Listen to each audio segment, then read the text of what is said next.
오늘 본문 말씀은 혼인잔치 비유로 잘 알려져 있습니다. 오늘 본문이 주어지는 배경은 지난주 두 아들의 비유 말씀과 그 배경이 같습니다. 예수님께서 예루살렘에 입성하시고 성전을 정결케 하신 일로 유대 종교 지도자들의 항의를 받으십니다. 네가 도대체 무슨 권한으로 이런 일을 하느냐? 예수님은 저들의 불신앙을 보시고 몇 가지 비유 말씀을 베푸셨는데 오늘 본문도 그 중에 한 말씀입니다. 오늘 본문은 이렇게 시작됩니다.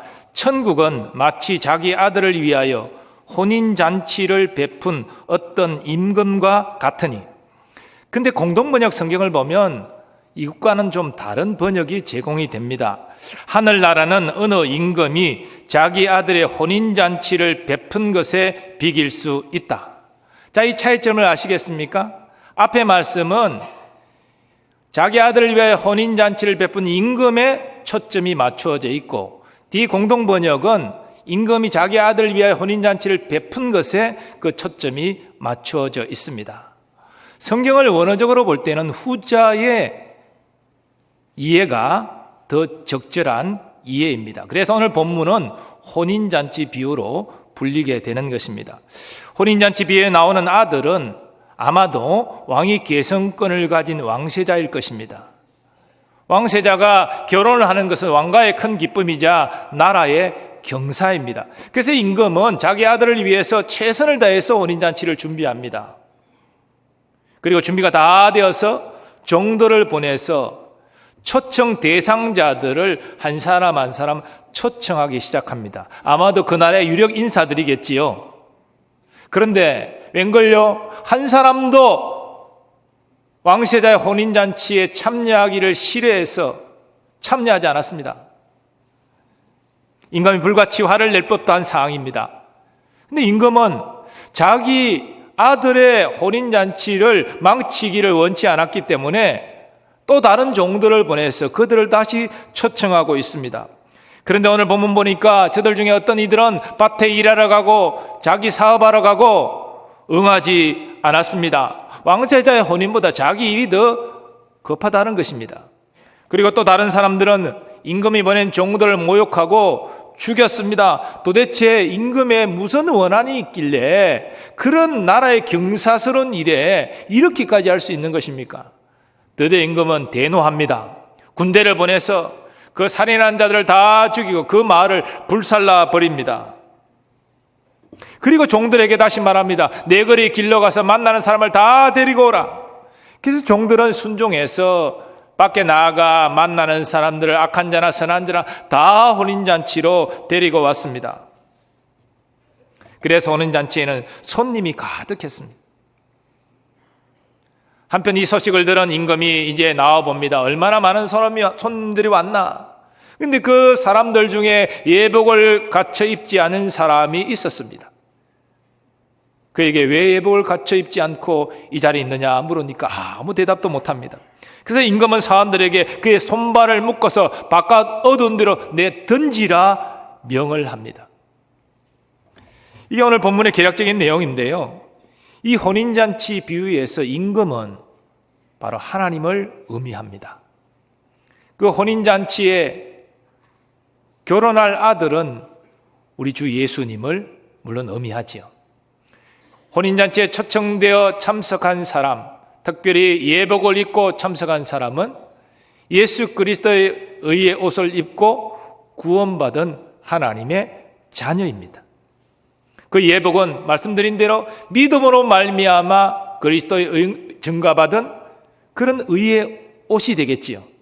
예복을 입지 않고 그 자리에 있는 사람은 하나님의 구원자 예수 그리스도를 영접하지 않은 자, 그래서 하나님의 정죄와 심판을 받을 수밖에 없는 불신자를 의미합니다. 그리고 오늘 본문을 우리가 또 바르게 이해하기 위해서는 성경 전체적으로 볼 때 하나님과 하나님의 백성과의 관계가 부부관계로 묘사가 된다는 것입니다. 먼저 구약 성경은 하나님을 남편으로 이스라엘 민족을 아내로 그렇게 표현합니다. 이는 너를 지으신 이가 내 남편이시라. 그의 이름은 만군의 여호와이시며 내 구속자는 이스라엘의 거룩한 이시라. 그는 온 땅의 하나님이라 일컬음을 받으실 것이라. 그리고 신약 성경으로 넘어오면 하나님의 자녀들은 어린 양 예수 그리스도의 신부로 표현됩니다. 우리가 즐거워하고 크게 기뻐하며 그에게 영광을 돌리세. 어린 양의 혼인 기약이 이르렀고 그의 아내가 자신을 준비하였으므로 그에게 빛나고 깨끗한 세마포 옷을 입도록 허락하셨으니 이 세마포 옷은 성도들의 옳은 행실이로다 하더라. 천사가 내게 말하기를 기록하라. 어린 양의 혼인잔치에 청함을 받은 자들은 복이 있도다 하고. 물론 이 혼인잔치에서 왕세자 혼인잔치에 초청받은 사람은 하객들입니다. 신부는 아니지요.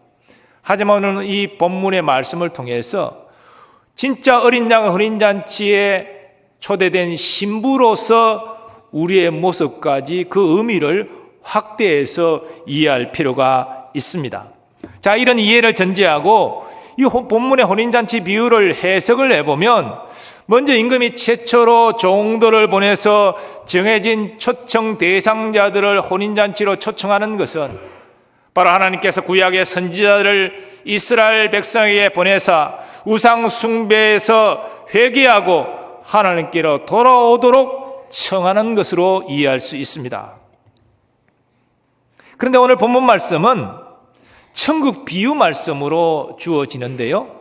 이 천국에 대한 말씀이 언급된다는 의미에서 하나님이 보내신 종은 특별히 세례 요한으로 연결하여 이해할 수 있습니다.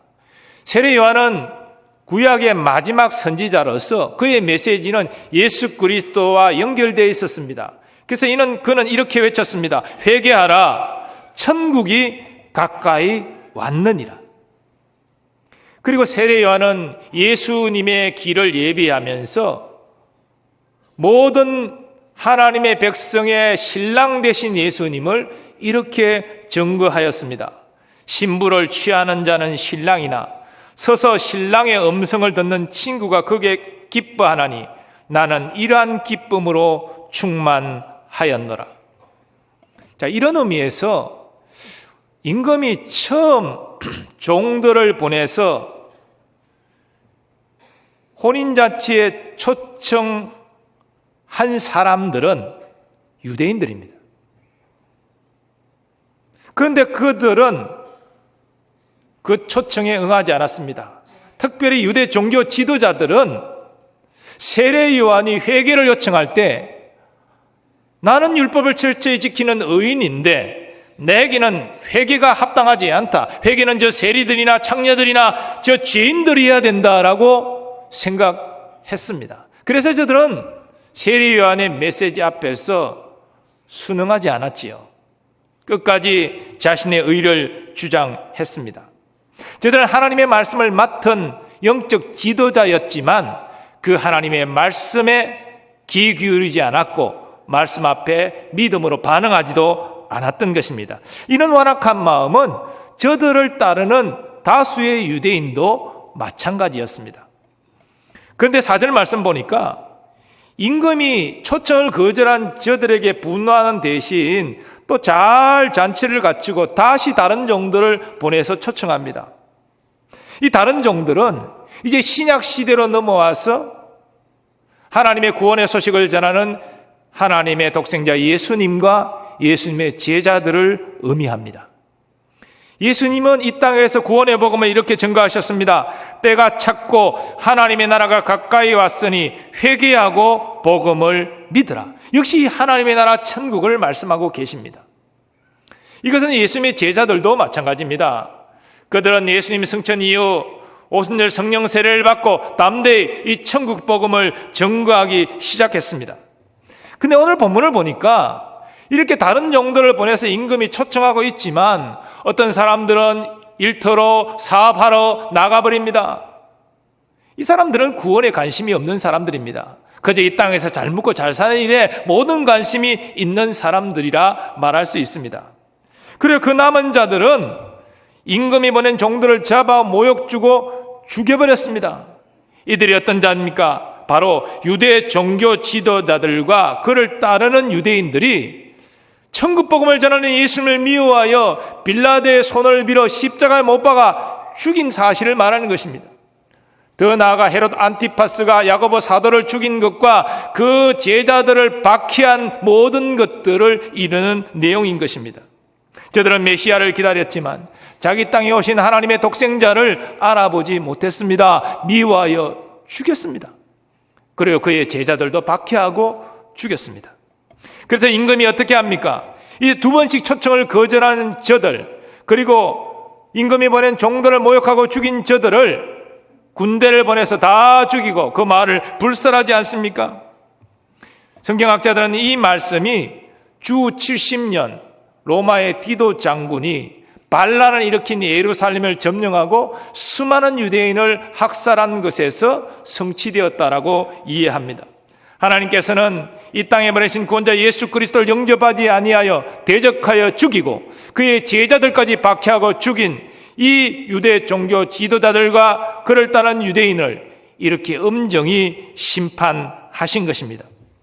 다시 비유 말씀으로 돌아가면 임금은 이제 혼인잔치에 손님이 가득 찼다라는 말을 듣고 나가서 살펴봅니다. 그런데 거기에 예복을 입지 않은 사람이 있습니다.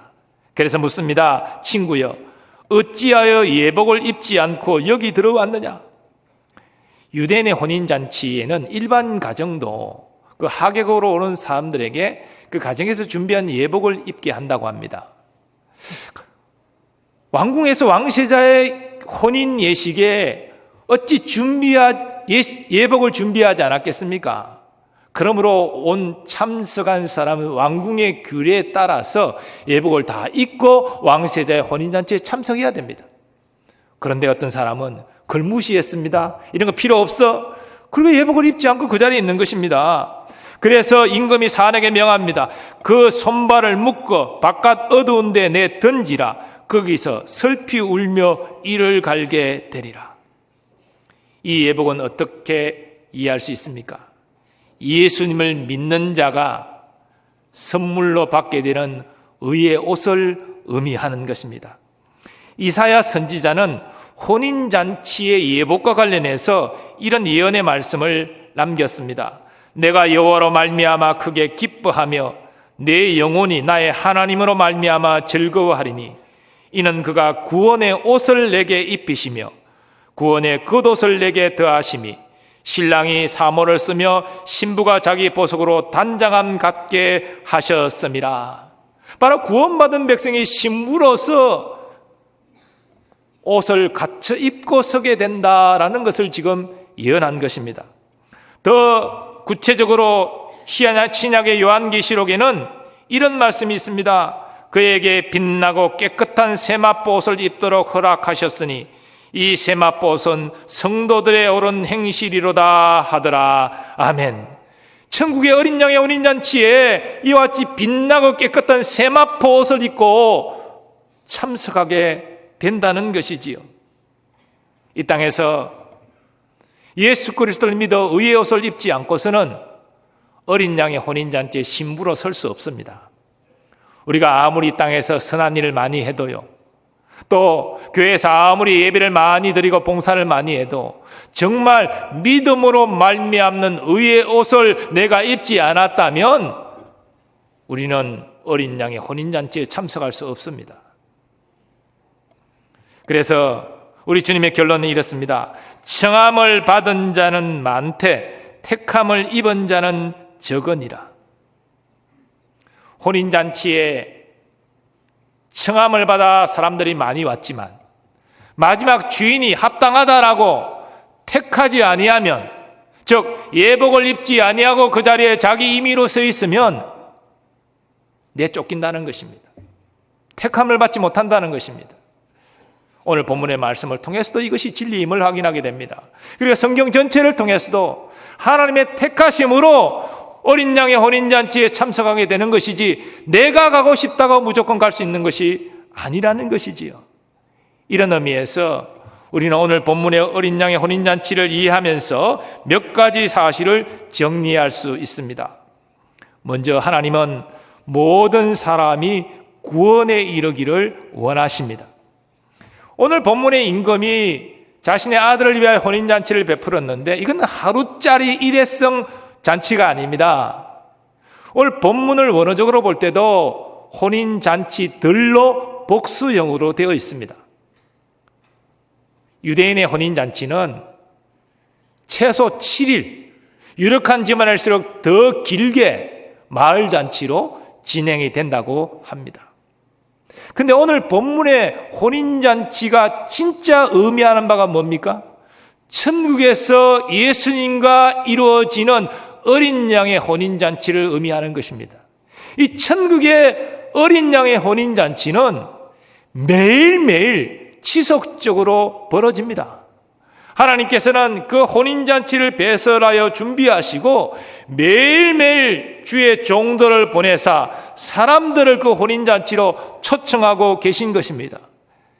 구속의 역사를 볼 때에 먼저 하나님의 이스라엘 백성을 자기 백성으로 택하시고 우상 숭배하고 잘못된 길로 나가는 저들에게 선지자를 보내사 회개하고 돌아오라고 청하셨습니다. 어린 양의 혼인잔치로 초청하신 것입니다. 그러다가 마지막 선지자 세례 요한을 보내서 회개를 요청하고 예수님의 오실 길을 준비하게 하셨습니다. 마침 하나님의 때가 되어서 메시아 되신 예수님이 이 땅에 오셔서 천국 복음을 전파하시고 십자가에 자신의 생명값으로 지불하여서 우리의 구원의 문을 활짝 여셨습니다. 그리고 예수님의 제자들이 이 천국 복음을 전파하기 시작했습니다. 이 사실이 의미하는 바가 뭡니까? 우리 하늘 아버지께서 허물과 죄로 죽어 있는 죄인들이 회개하고 예수 믿어 구원받기를 간절히 원하신다는 것입니다. 우리는 이 하나님 아버지의 마음을 알아야 됩니다. 그러므로 우리 또한 하나님이 보내시는 주의 종들이 되어서 많은 사람에게 주의 복음을 전파함으로 어린 양의 혼인잔치로 초청하는 역할을 감당해야 될 줄 믿습니다. 두 번째로, 예수님으로 옷 입지 아니하면 그 누구도 천국에 들어갈 수 없습니다. 말씀드린 대로 초청받아 왔지만 왕궁에서 제공하는 예복을 입지 아니하므로 손발이 묶여서 바깥 어두운 데로 내던져진 사람이 있습니다. 이것이 의미하는 바는 모든 인생은 이 땅에서 그가 어떻게 착하고 선하게 살았든지 간에 하나님 앞에 설 때 그 인생의 옷은 누더기 더러운 옷에 불과하다는 것입니다. 죄인이라는 것이지요. 그 인생의 옷을 입고서는 어린 양의 혼인잔치에 참석할 수 없다는 것입니다. 그러므로 우리 예수님이 주시는 의의 옷을 입고 그 더러움을 감춰야 된다는 것입니다. 이 교리적으로 다르게 표현한다면 모든 인생은 회개함으로 주 예수 그리스도의 보혈로 그의 더러운 옷을 씻어야 되고 주 예수 그리스도를 믿음으로 예수님이 주시는 의의 옷을 입어야 한다는 것입니다. 그럴 때만이 천국의 어린 양 혼인잔치의 신부로서 설 수 있다는 것이지요. 그 외에 어떤 것도 가능하지 않습니다. 아무리 성경 지식이 많아도 어린 양의 혼인잔치 신부로 설 수 없습니다. 교회 직분도 보장하지 못합니다. 이 땅에서 나쁜 짓 하지 않고 선한 일을 했다고 귀한 것이지만 그것이 구원에 이를 수 없습니다. 오직 하나님이 보내신 구원자 예수 그리스도, 그분만이 우리가 어린 양의 혼인잔치의 신부로서 설 수 있는 길입니다. 예수님이 우리의 모든 더러운 죄를 그의 보혈로 씻겨내셨고 예수님이 이 땅에서 우리를 위하여 율법을 지키신, 그래서 이루신 그 의를 우리에게 전가시켜 주시기 때문이지요.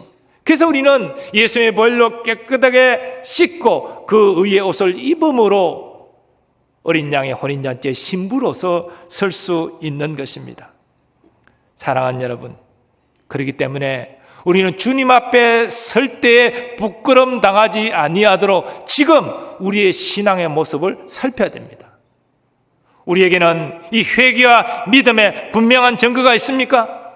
그 구원받은 백성답게 하나님 말씀대로 순종하여 사는 그런 모습들이 우리에게 나타나고 있습니까? 예수 그리스도의 보혈로 씻음받고 예수님의 의의 옷을 입음으로 어린 양의 혼인잔치의 신부로 설 수 있는 영광의 소망으로 충만한 여러분 되시기를 예수님의 이름으로 축원합니다. 세 번째로 구원은 전적인 하나님의 은혜입니다. 임금은 처음 초청 대상자들이 오기를 싫어할 때에 다시 두 번째로 다른 종들을 보내었습니다. 물론 초청을 거절하고 임금이 보낸 종들을 모욕하고 죽인 저들을 군대를 보내어 진멸하고 심판했지만 또다시 임금은 종들에게 내 거리 길가로 가서 만나는 사람들을 다 데리고 오라, 그렇게 명을 합니다. 이것은 이전에는 나는 구원 가는 거리가 멀다, 나는 구원받지 못한 죄인이다, 이렇게 생각했던 당시 이스라엘 사회의 바로 세리들, 창녀들, 사람 취급받지 못한 죄인들, 이런 사람들이 구원받을 수 있다는 것을 의미하는 것입니다. 그리고 저주받은 자로 인식되었던 이방인들조차도 천국의 어린 양의 혼인잔치에 참여할 수 있다는 것을 의미하는 것입니다. 이것이 바로 무엇입니까? 받을 자격 없는 자에게 베푸시는 하나님의 호의, 은혜인 것입니다. 바로 평민들과 나그네가 왕자의 혼인잔치에 왕궁으로 들어가서 참여하는 그런 특권을 누릴 것이라고 전혀 생각도 못했는데 뜻밖의 임금에 보낸 종들의 초청을 받고 들어가 예복을 입고 참여한 것처럼 바로 당시에 구원받을 수 없다라고, 버려진 자라고 생각했던 세리 창녀들, 이방인들이 천국 복음을 듣고 구원받을 수 있다는 것을 말하는 것이죠. 이것이 하나님의 은혜가 아니면 무엇이겠습니까? 예수님의 혼인잔치 비유 말미에 청함을 받은 자는 많되 택함을 입은 자는 적으니라 말씀하셨습니다. 궁극적으로 구원받는 비결은 하나님이 택해 주셔야 된다는 것입니다. 오늘날도 예수님에 대하여 수많은 사람이 듣고 있고 또 예수님에 대하여 알고 있습니다. 하지만 그 예수님을 믿고 구원에 이르는 사람은 제한적입니다. 우리가 예수 믿고 구원받으세요 많은 사람이 외치지만 그 사람 중에서 정말로 회개하고 예수 믿어 구원받는 사람은 많지 않다는 것입니다.